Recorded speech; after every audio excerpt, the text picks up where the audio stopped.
다니엘서 강의 50번째 사탄을 대적하라, 이 제목으로 말씀을 드리려고 합니다. 지난주 말씀을 좀 우리가 복습을 하면은 그 남방왕과 북방왕 사이에, 남방왕은 이집트 왕조고 북방왕은 시리아 왕조인데, 이 이집트와 시리아가 원래는 다 마게도냐 제국의 일부였지만 그 알렉산더 대왕이 죽으면서 나라가 네 조각 나고, 그 중에 강한 두 나라가 남쪽의 이집트와 북쪽의 시리아인데 끊임없이 전쟁을 했습니다. 그래서 이렇게 끊임없이 전쟁하는 이 얘기가 이 성경에 왜 기록됐는가? 우리와 아무런 상관이 없는 것 같은데, 거리적으로 또 역사적으로 지리적으로 우리와 별로 상관이 없는 이 두 나라의 그 계속되는 싸움에 대한 예언을 왜 이렇게 말씀하셨는가? 우리는 그 이유에 대해서 세 가지를 살폈죠. 첫째는, 이렇게 끊임없는 전쟁에 대한 예언은 이 세상에 진정한 평화는 없을 것이다 하는 것을 보여줍니다.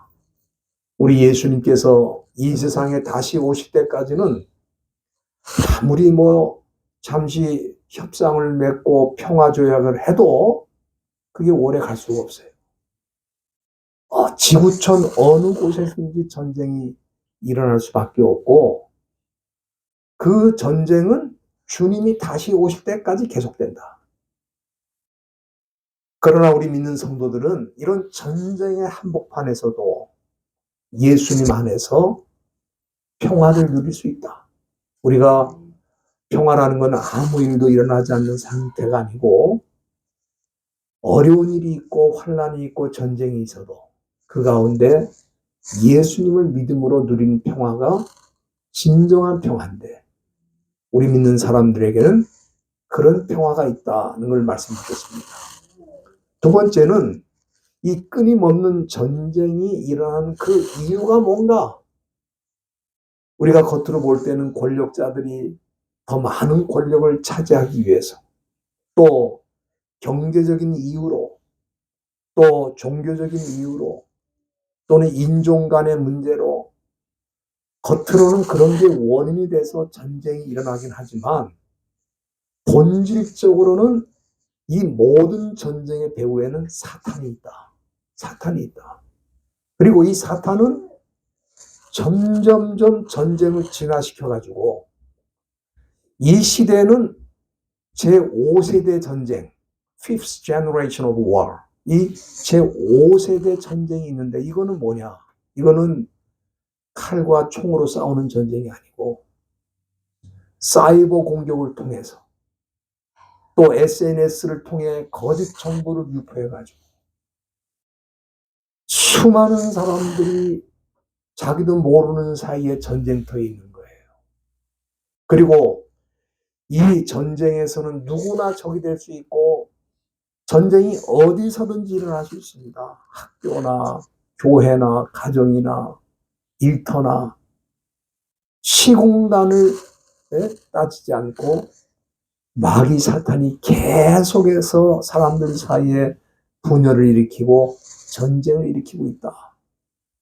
그렇기 때문에 우리가 이런 마귀의 그 전쟁 기도를 알고 있기 때문에, 우리가 이 마귀의 전략을 이해하고 또 대처하기 위해서는 마태복음 26장 41절에서 우리 예수님 말씀하신 것처럼 시험에 들지 않게 깨어서 기도할 수밖에 없다.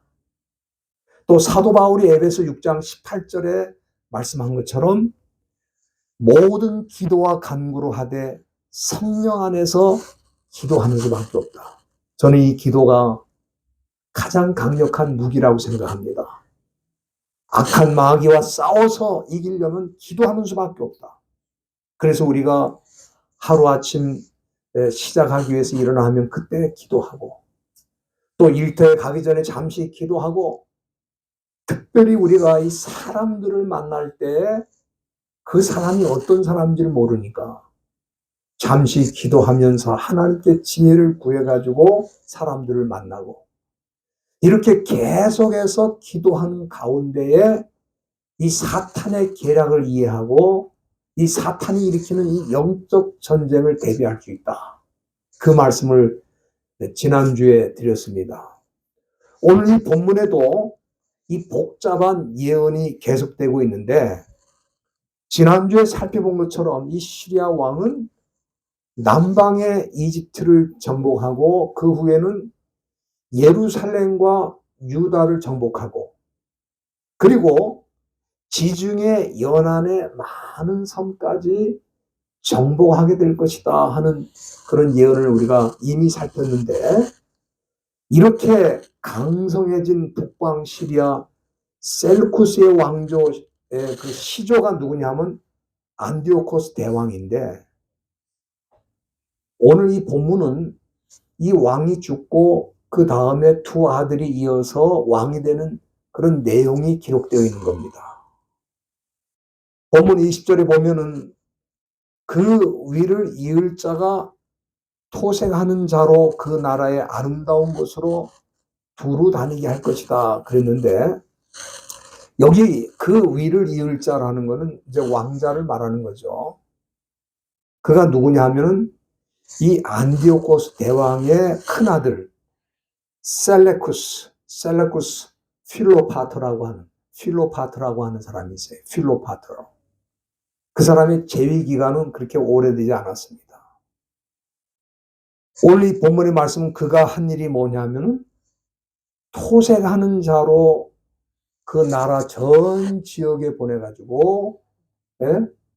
그렇게 했다고 하는 내용이 나오는데, 이 토색을 했다 그 말은 뭐냐면은 사실은 우리 영어 성경에는 이제 tax collector, 그러니까 세금을 거뒀다는 그런 말씀으로 나와 있는데, 이 토색을 하다는 원래 이 단어가 나가스라는 단어입니다. 이거는 억압하는 거예요, 억압하는 거.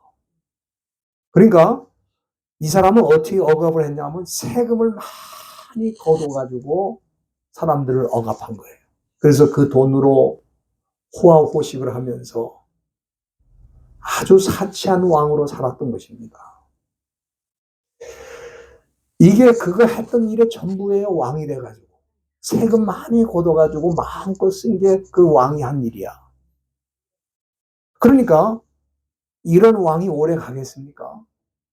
오늘 본문 20절 중간에 보면은 그는 분노함이나 싸움 없이 몇 날이 못되어 망할 것이다. 이건 뭐냐면은 왕이 따를 백성들이 별로 없기 때문에 전쟁할 일도 없고 싸울 일도 없고, 결국은 백성들이 그 왕을 몰아낸 거랑 마찬가지죠. 스스로 무너진 걸 뜻하는 겁니다. 이게 첫째 아들이 했던 일이에요. 그 다음에 그 뒤를 이어서 그 동생이 왕이 되는데, 이 사람이 누구냐 하면 그 유명한 안티오코스 에피파네스입니다. 에피파네스 왕인데 21절에 보면은 그는 비천한 사람이라고 그랬습니다. 이 비천하다는 것은 사실은 경멸하다는 뜻인데, 이 히브리 말에는 니팔형이라는 게 있어요. 이 동사의 니팔형이라는 건 뭐냐? 니팔은 뭐냐면은 우리 영어로 말하면 패시브, 수동태를 말하는 거예요. 아니면 reflective라고 있어요. 제기 대명사, 이 제기 동사라고 있어요. 제기. 이게 뭐냐면은 여기 이제 그 니팔형으로 쓰였기 때문에 경멸하다는 뜻이니까, 그게 니팔형이 되면 뭐냐면 스스로 경멸해지는 거예요. 경멸을 받는 존재가 되는 거예요. 스스로 그렇게 되는 거예요. 그러니까 여기 비천한 사람이라는 건 뭐냐면 백성들에게 경멸을 받고 멸시를 받은 그런 사람이었다는 거예요. 이렇게 악한 인생을 살았던 사람입니다. 근데 우리가 오늘 이 본문에 나오는 이 안티오코스 에피파네스는 사탄의 상징으로 우리가 해석을 합니다. 그렇기 때문에 이 사람이 무엇을 했는지를 자세히 살펴보면은 이 시대의 사탄이 어떤 방식으로 일할 것인지에 대해서 답을 얻을 수가 있어요. 첫째, 이 본문에 보면은 이 왕에 대해서 괴율에 능한 자라고 그랬는데 21절 중간에 보면은 그가 평안할 때를 타서 괴율로 그 나라를 얻을 것이라고 그랬습니다. 이 괴율이라고 하는 것은 분열하다는 뜻도 있고 또 아첨하다는 뜻도 있는데 여기서는 아첨하다는 뜻으로 보는 게 좋을 것 같습니다. 이 에피파네스는 원래 비천한 사람이기 때문에 경멸을 당하는 그런 사람이었기 때문에 왕이 될 자격이 없어요. 그런데 그가 어떻게 왕이 됐냐 하면은 평안한 때를 타서 괴율로 그 나라를 얻었다. 그러니까 이 괴율이라는 거는 제가 아까 말씀드린 것처럼 아첨하는 걸 말하는 거거든요. 그러니까 사람들을 부드러운 말로 아첨의 언어로 그렇게 속이고 유혹해서 왕이 된 것을 의미한다. 그렇게 볼 수 있겠습니다. 원래 이 아첨이라는 거 우리 영어로 flattering이라고 그러는데 이 아첨이라고 하는 거는 뭡니까? 상대방을 높이는 것 같은데 상대방을 높이고 위하는 말이 아니라 실제는 자기 이익을 위해서 상대방을 망하게 하려고 하는 말이거든요. 그래서 우리가 잠언 26장 28절에 보면은 이 아첨에 대해서 뭐라고 말하냐면은 아첨하는 입은 패망을 일으킨다. 그러니까 이 아첨의 언어를 자주 쓰는 사람이 결국 뭡니까? 그 상대방을 망하게 한다 이 말이에요. 이게 바로 사탄이 하는 일이죠. 사탄은 아첨의 언어를 좋아합니다. 이 아첨의 언어로 수많은 사람들을 속이고 미혹해서 자기가 원하는 길로 이끄는 거예요. 우리가 창세기 3장에 보면은 사탄이 아담과 하와를 넘어뜨릴 때에 뭐라고 했냐면은 하나님이 참으로 너희더러 동산 모든 나무의 실과를 먹지 말라 하더냐. 여러분들 이 사탄의 이 언어를 잘 보세요. 하나님이 정말 그렇게 말씀하셨느냐? 하나님이 정말 동산 모든 나무의 실과를 먹지 말라고 했느냐? 이렇게 물었어요. 하와에게 찾아와서. 근데 여러분들 이 말이 잘못된 게 뭐냐면은 하나님이 동산 모든 나무의 실과를 먹지 말라고 하신 적이 있어요? 있어요, 없어요? 예? 여기 보세요. 사탄이 어떤 언어를 쓰는지. 하나님은 선악과를 먹지 말라고 했을 뿐인데 사탄은 이 하와에게 뭐라고 말하냐면은 하나님이 동산 모든 나무의 실과를 먹지 말라고 했느냐? 이렇게 물은 거예요. 이게 무슨 얘기입니까? 하나님은 다 먹으라 그러고 한 가지만을 금하고 있는데 마치 하나님이 모든 것을 금한 것처럼 착각하도록 만드는 거예요. 하나님이 너를 위하신 분이 아니야. 하나님 너를 위한다면 모든 걸 다 먹게 해야지 왜 먹지 못하게 하느냐.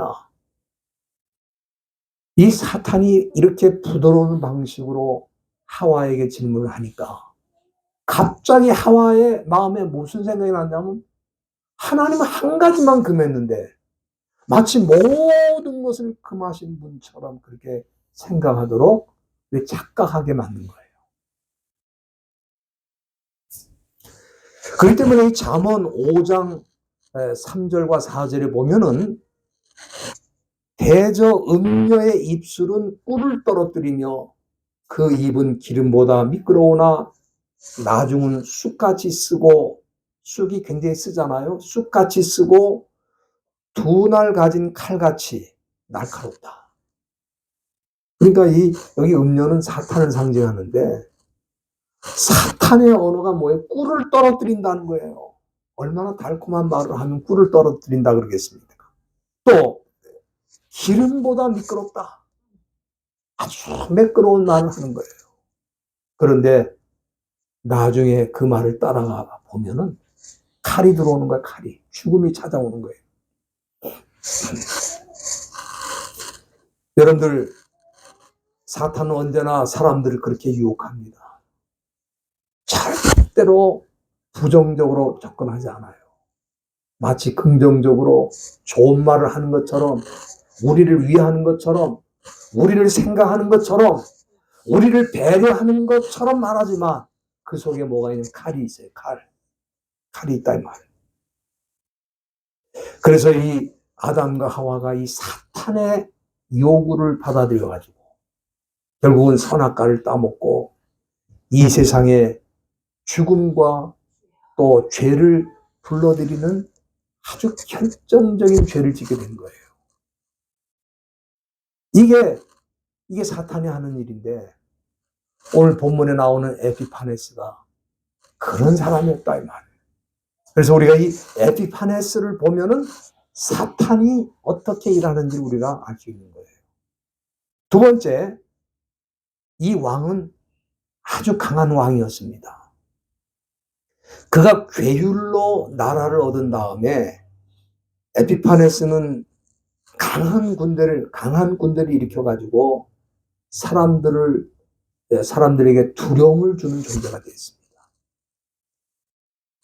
여러분들 오늘 이 본문 22절에 보면은 그의 군대가 얼마나 강한지 넘치는 물 같은 군대가 그에게 피할 것이다. 이 넘치는 물 같은 군대는 아마 남방의 이집트 군대를 말하는 것 같은데 넘치는 물 같은 군대니까 얼마나 많은 군대가 몰려왔으면 넘치는 물 같은 군대라 그렇게 표현했겠습니까?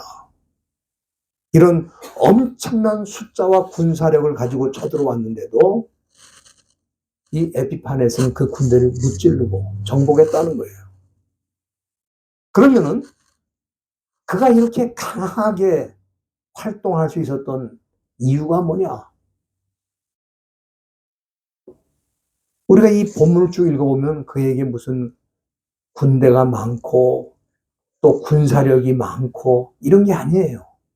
그럼 뭘로 그가 강해졌는가? 세 가지가 나오는데 첫째 여기 23절에 보면은 그가 거짓을 행하여 그랬어요.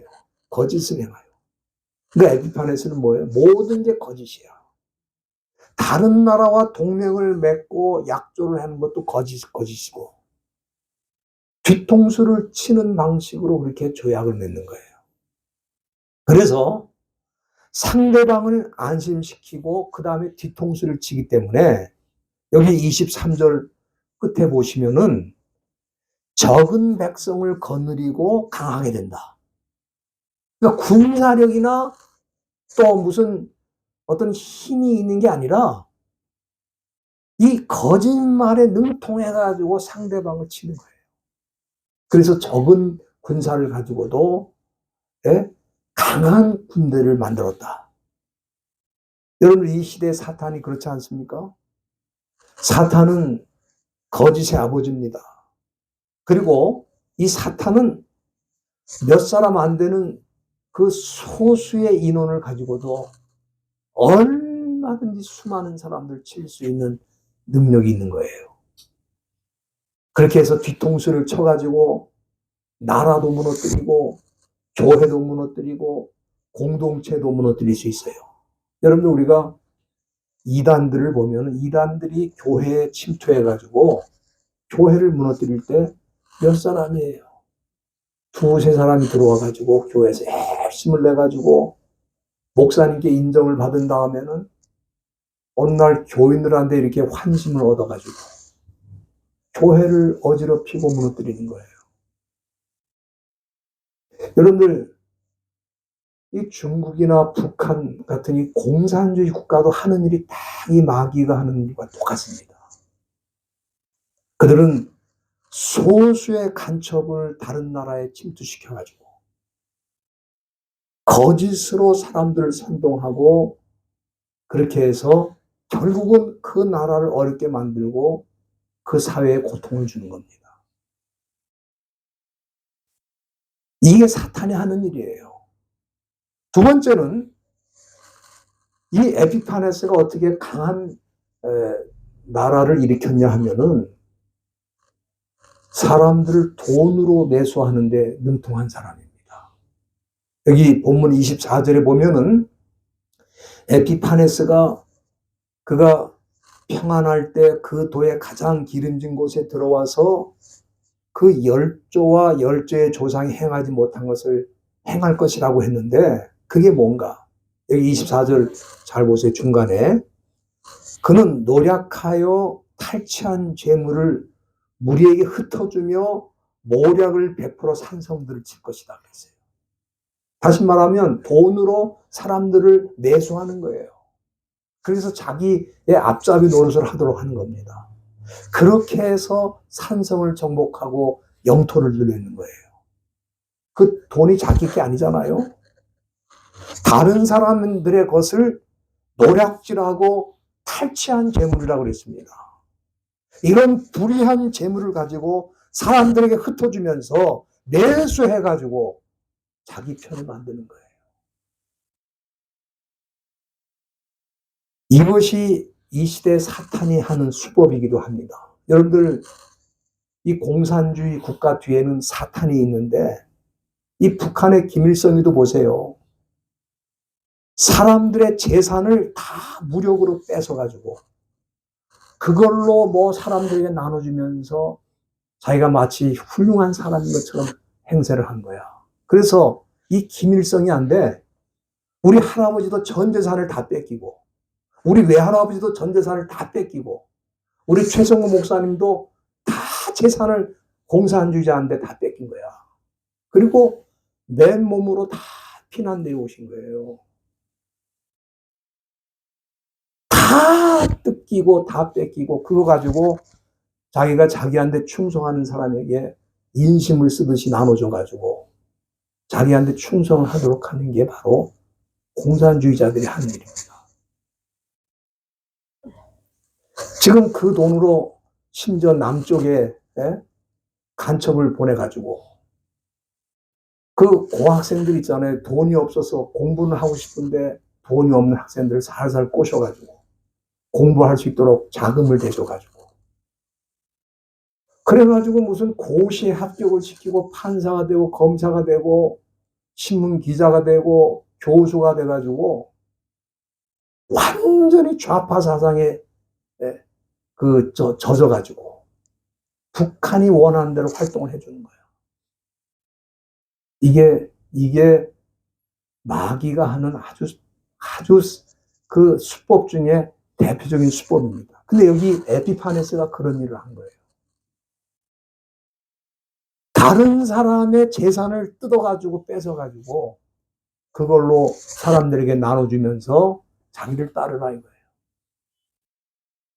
이렇게 해서 강한 군대를 만든 거예요. 그리고 여기 본문에 보면은 이 북방왕 에피파네스가 강해진 이유가 모략이다. 모략. 여기 25절 보시면은 그가 그 힘을 떨치며 용명을 발하여 남방왕을 칠 때 남방왕도 힘이 크고 강한 군대를 거느리고 맞아 싸우지만 능히 당하지 못할 것이라 그랬어요. 왜 그렇습니까? 모략이야 모략. 25절 끝에 보세요. 북방왕 에피파네스는 모략을 베풀어 그를 쳤다. 이 모략을 베풀다는 말은 우리가 이 헬라 말로 카사브라고 그러는데 카사브는 조작한다는 뜻입니다. 선동한다는 뜻이에요. 네? 이 모략이 좋은 말이 아니죠. 선동하고 조작한 행위를 말하는 거예요. 이렇게 해서 이집트 왕이 크고 강한 군대를 끌고 왔어도 에피파네스를 감당 못하는 거예요. 왜 그렇습니까?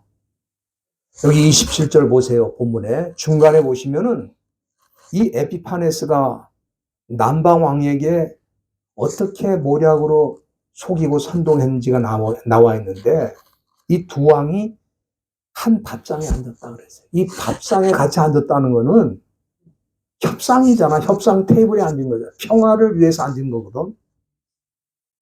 이렇게 화해하는 것처럼 해가지고 어떻게 했습니까? 비밀리에 자기 부하를 보내가지고 이 남방왕을 치도록 해가지고 그 결과 그 군대가 다 흩어지고 패하게 했다 이 말이에요. 그러면은 오늘 우리가 이 북방왕 에피파네스가 참 왕이 되는 과정부터 그가 적은 군대를 가지고도 그 강한 나라들을 다 상대해서 이기고 이렇게 해서 권력을 장악하게 된 이 복잡한 스토리를 이 다니엘에게 주시고 또 다니엘이 그것을 기록해 가지고 우리에게 넘겨준 이유가 뭐냐? 이거 우리하고 무슨 상관이 있는 일도 아닌 것 같은데. 그 왜 이렇게 했을까? 그거는 아까도 말씀드린 것처럼 에피파넷은 누구를 상징한다고요?